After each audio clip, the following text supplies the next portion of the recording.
Hi everyone and welcome to Stitchwick Creations. Firstly, I'd like to say I'm sorry for not being around last month. I've had a lot going on. As some of you may be aware, my poor doggo Puka has had cancer and is currently undergoing some chemotherapy after a very serious operation, but everything's showing that she's doing really well and she's on the mend. So thank you for all your support and loves for that. I also had a little bit of surgery myself, nothing major, but I'm all good. Anyway, here we go, Halloween. Shelby KG, myself, the Witchcrafting, Nalumbo dolls, Summoning Dragon Illustrates and Heliophobiant dolls have all come together to do a Halloween Masquarade. Now we're all using G3 dolls, I'm using Draculaura, and this is my first venture with G3 dolls. So far I'm liking the change of face from the G2 to G3. She's looking more serious than cute, and the Generation 1 doll just looks really pissed off. Their profiles are quite similar, but the G3 doll's got a wider and cuter face, I think. Anyway, we're going to use G1 and G3 to do this doll. So we're going to prep them in the usual way.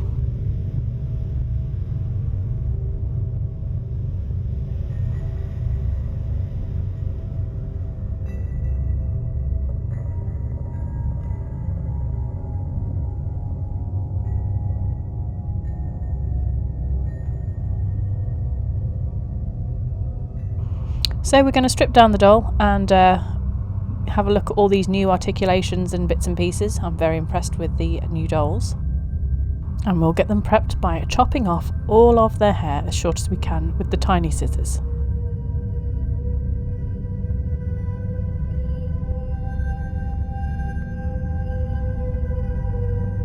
And the same for Generation 1, although we're using the big scissors for this because her hair's gooey and horrible. Blech.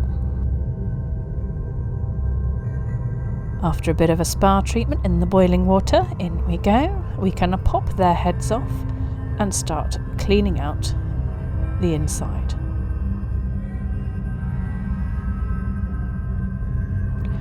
The G3 dolls are harder to pull out because the vinyl seems a bit more sturdier, so I'm just helping the little bits of vinyl get over the clips in the neck peg so that they don't break the neck peg, and yeah. We'll do the same again and scrape all that hair out.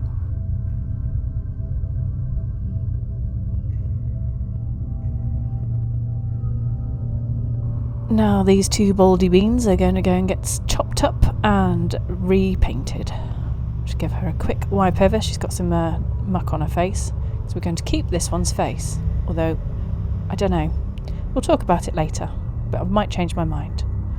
I'm going to cut her face off because I need just the face for this one.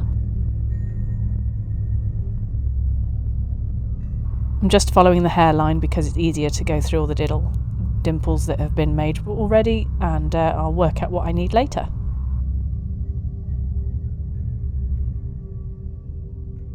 So with one's face off, we're going to take this face off with acetone. So 100% acetone and a cotton wool ball, and give her a good scrub.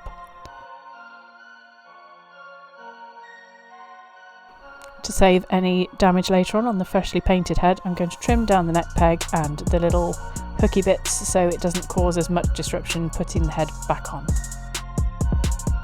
I have some mohair wefts from the Craft Cottage. I'll put a link in the description from Etsy, and I'm going to remake the wefts with some hot glue rather than the sewn bits because it's a bit too bulky for my liking, and we're going to make a wig cap and make her a wig with this beautiful hair.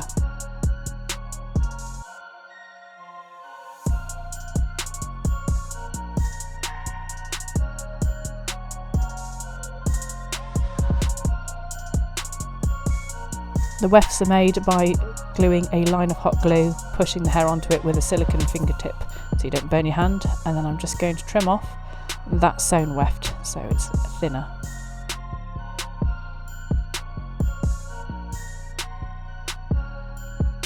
To make the wig cap, I'm just covering the doll in some cling film and then a piece of black stretchy fabric, which I'll hold on with an elastic band while I put layers and layers of glue over the top. For this I'm using Mod Podge, and just going to liberally apply it with a silicone tool, and as usual I get impatient and I end up smushing it in with my finger. I have no patience.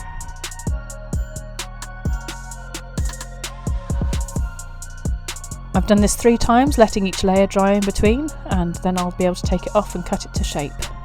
So let's have a quick look at these bodies. You can see there's a vast difference here. I'm loving the new Draculaura shape. She is nice and curvy and has all the bits in the right place. I'm also loving this articulation at the top, so I'm going to hopefully try and make the most of her curves with this outfit.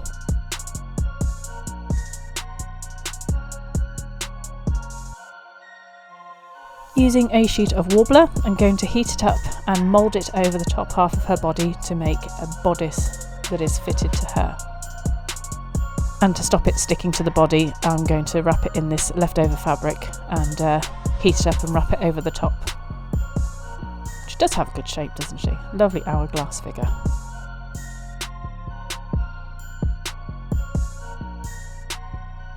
It's a very simple method. I'm just going to heat it up and push it down and then heat it up some more and squish it into the right places.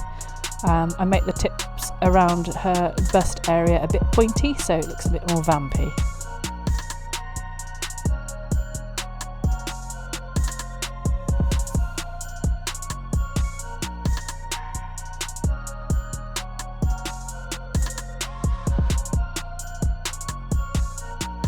Now it's cooled, I'm just sketching out where I'm going to cut it out so I can see what will be left over.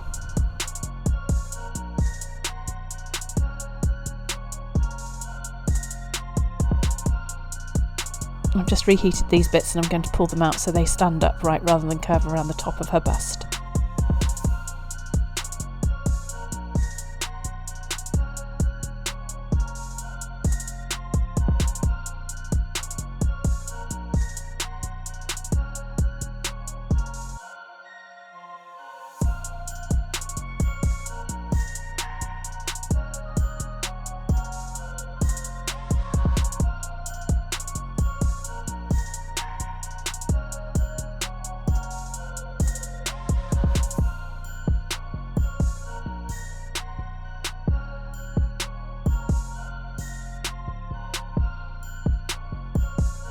Now I'm happy with the final shape, I can cut it out and wrap it up in the fabric that I want to wrap it over in.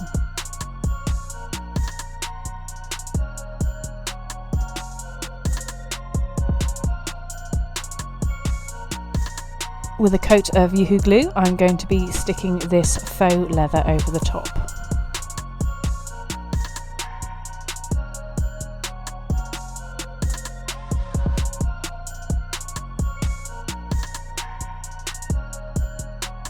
The Yoo-Hoo's very good at sticking stuff down, so I don't need to do much else other than that, fold it around the edges. And I've left some bits sticking out the sides to make an attachment at the back. I'll add some press studs to those to make sure that it stays on, because the last thing we want is for her top to pop off halfway through the masquerade ball. Now the wig cap is all dry, I can pop it off and trim it down to the shape that I want it to.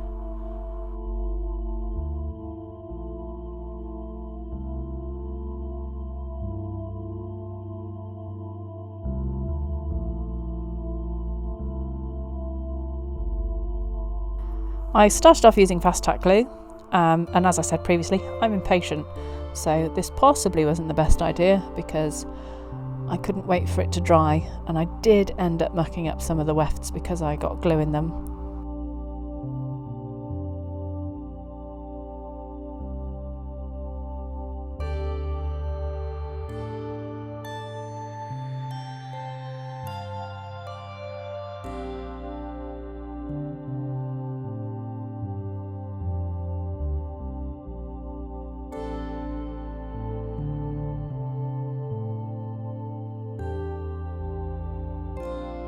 Now it's all painted on and we just sit here and hold it.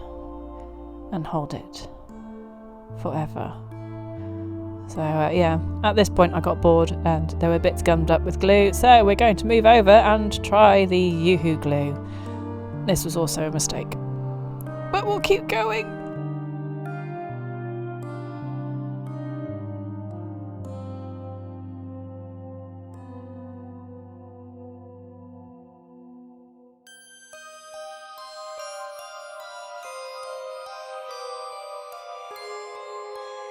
I still had to hold it forever, but with the added bonus of stringy bits. Not ideal.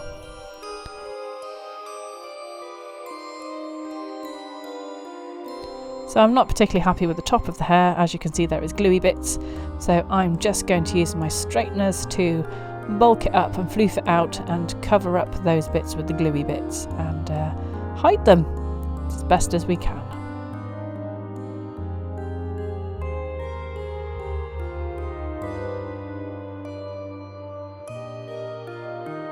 And whilst we finish stewing about the wreck that was the wig, I'm going to blush the body. Not doing anything special, just giving her a bit of pink on elbows, knees and around the chest and the belly, and going in with a dark beigey colour just to sort of deepen those shadows a little bit.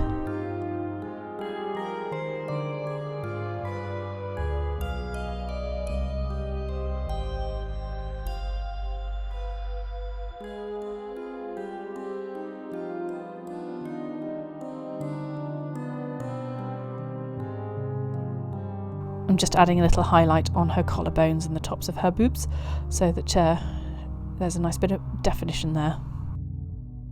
The hands get the same treatment, just a dusting of pinky blush, and I will draw some lines in across the tops of her knuckles and her fingers and give her a little bit of a manicure.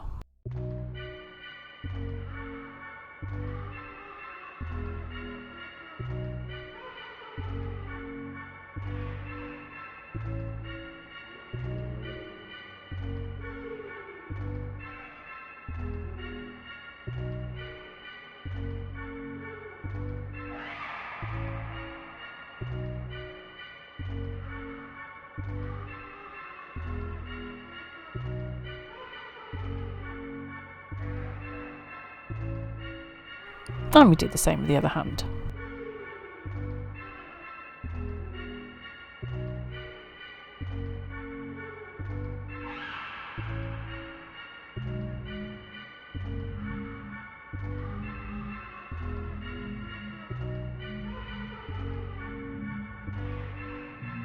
Onto the face. So we've prepped this with a layer of Mr. Super Clear, and we're just going to give her a dusting of blushing to start off with. Now this was one of those faces that everything seemed to just go right first time round, so I was quite happy with how she turned out. Some faces I have to go back 2 or 3 times and wipe them completely or re-sketch the eyes, or I don't know. It just, sometimes you have a good art day and sometimes it just doesn't work. But today it seemed to work, so I was happy.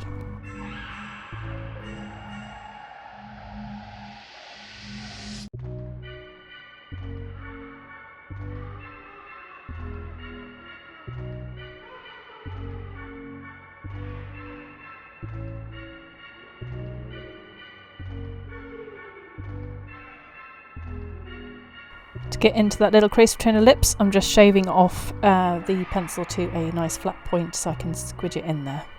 We're going to give her some nice red and black vampy lips.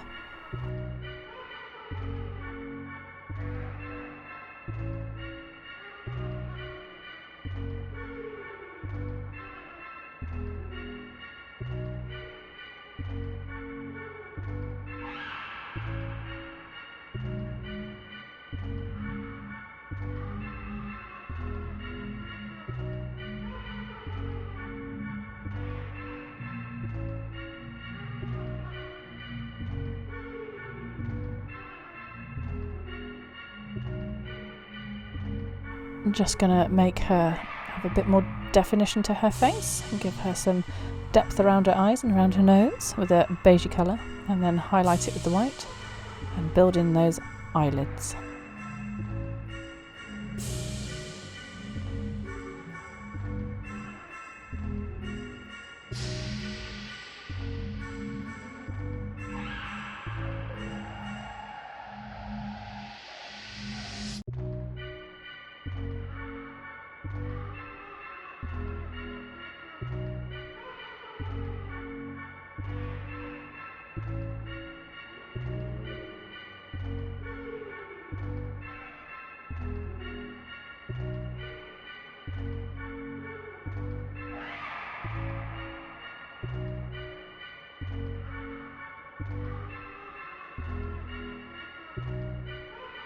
We're going for a sultry look, so I'm trying to get her to look like she's looking under from hooded eyes up at you in a saucy manner.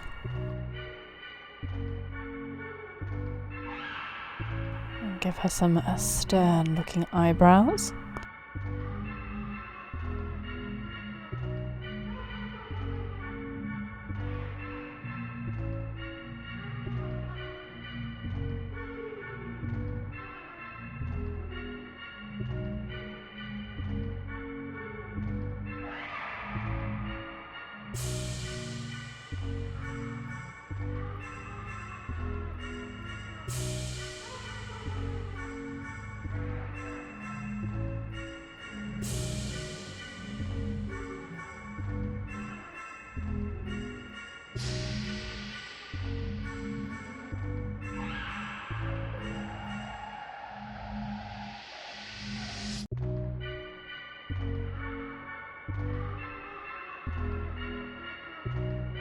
When the colour stops building, I find adding another layer of Mr. Super Clear means that you can start again and brighten up those colours.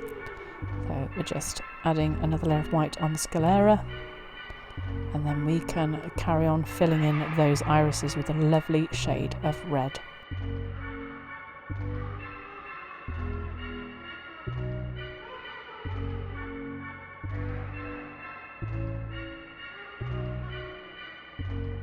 When I want some colour to get into some bits that I can't get to with a pencil despite whittling it down, I find lifting the colour off with a paintbrush helps, and a drop of water.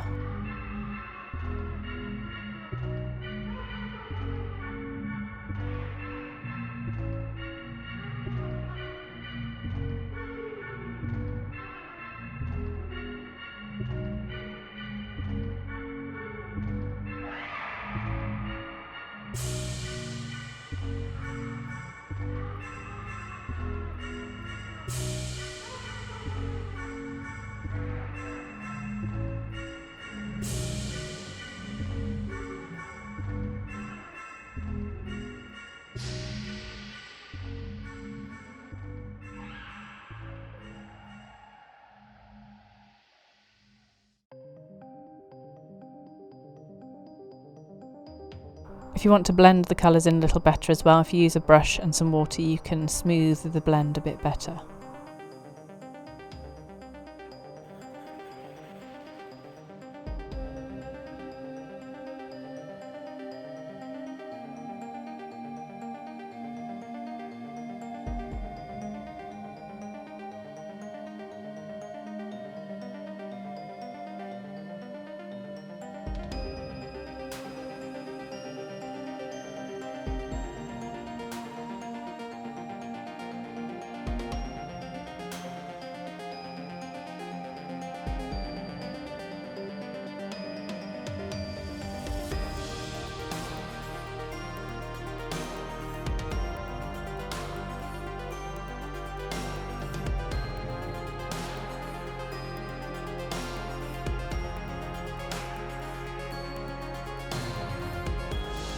Onto her first face.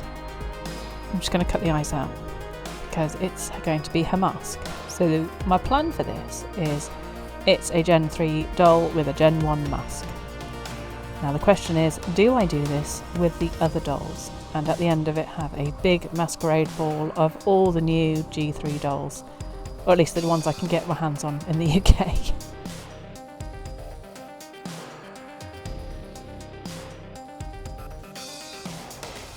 On to clothes for this curvy goddess. So we're going to wrap her in cling film and use the wrap and tape method to make a pattern for her curvy body.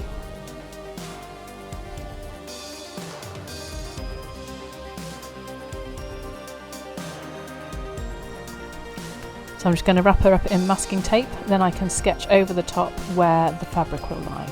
So I'm going to give her a deep V shaped at the front and work out where the panels for the skirt are going to be. Now I'm only doing the top part in the pattern because the bottom is going to be flared, and I'm going to freehand that.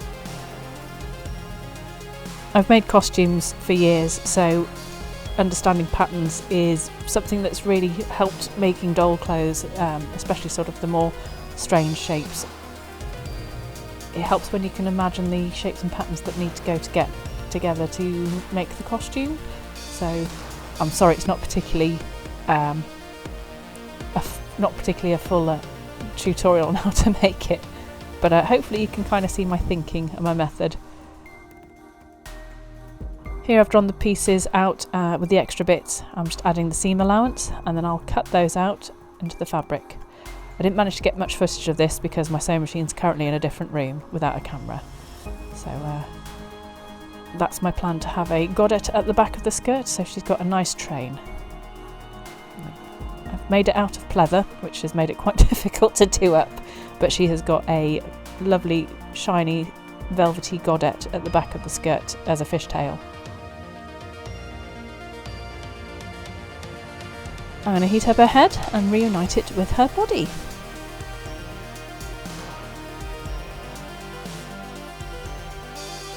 And then have a quick peek to see what her hair is going to look like.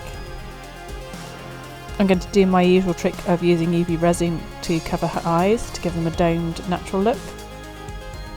I'm just going to add some of these nail art deck things to the bodice so it looks like there's a clasp at the back as a bit of a detail.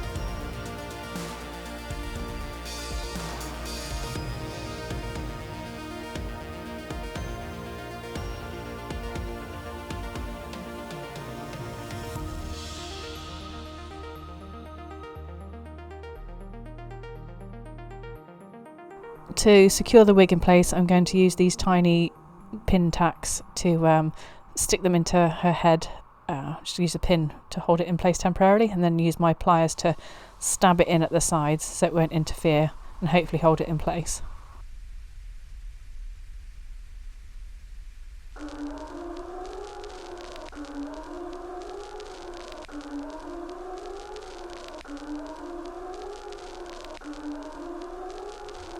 For a mask, I've used a cotton bud stick and stuck it on with some epoxy and painted it black.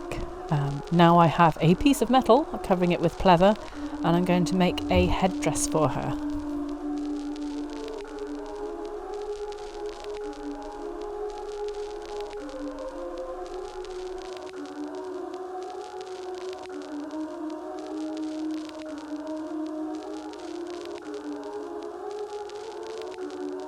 I'm just using super glue to stick it onto the metal. The headdress is going to have spiky bits, so I'm going to use these cocktail sticks and trim them down and sand them back on a nail file and make her have a spiky crown thingy. So I'm just working out where the centrepiece is and where it's going to sit on her head. I'll use the nail file to file off the sharp bits, and I'll make some smaller ones as well to go in between the long spiky bits.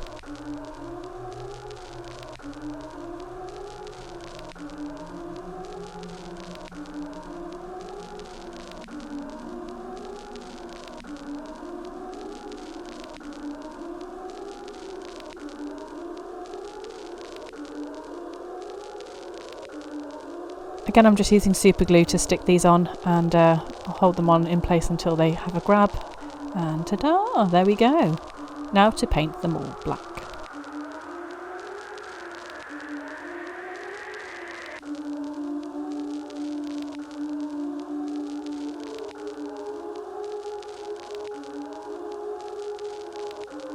I've added some nail art sparkles at the bottom, and then I'm just painting the tips gold before I add on some chain. I've chosen the finest chain out of this cluster, and I'm just going to use UV resin to attach it, just literally tap it on, blast it with a purple light, and it'll stick, and I can drape it between the 3 long spikes.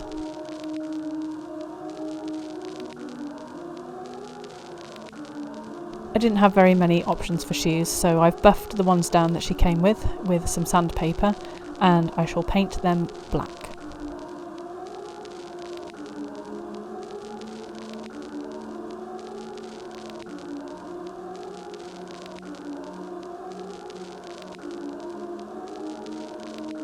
These took 2 layers of black acrylic to make a solid coat, and after they had dried I gave them a good spray with some Mr. Super Clear gloss finish.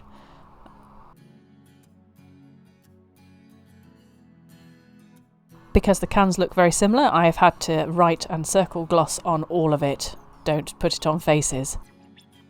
I've got this 3D printed handle that I got from a load of stuff that I've bought from Lady Dynamite Creates, and I'm just putting some UV in the gap because my stick's not quite big enough, and I'm just going to blast that with the purple light and paint it all, you guessed it, black.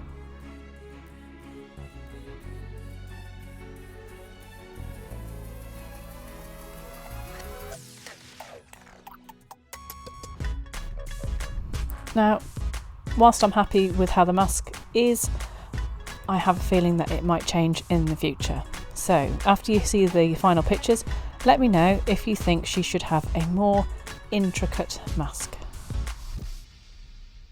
With everything done, let's put her together.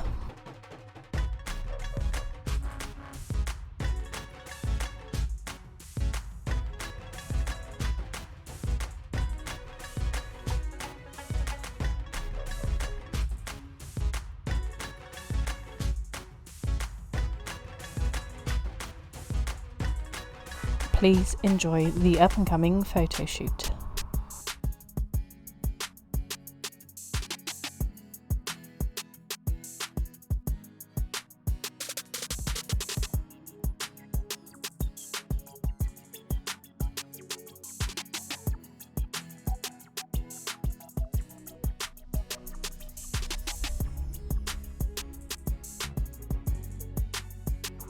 So, what do we think?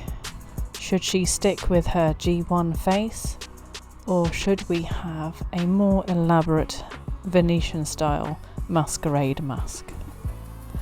I'll probably set a poll up in the future, but let me know what you think.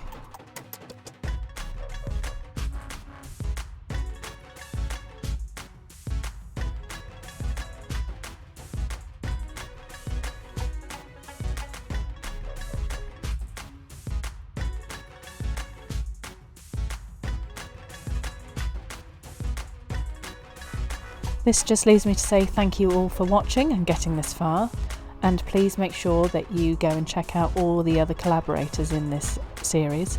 I will put all their links in the description box below, and thank you very much, and I shall see you soon in the next video.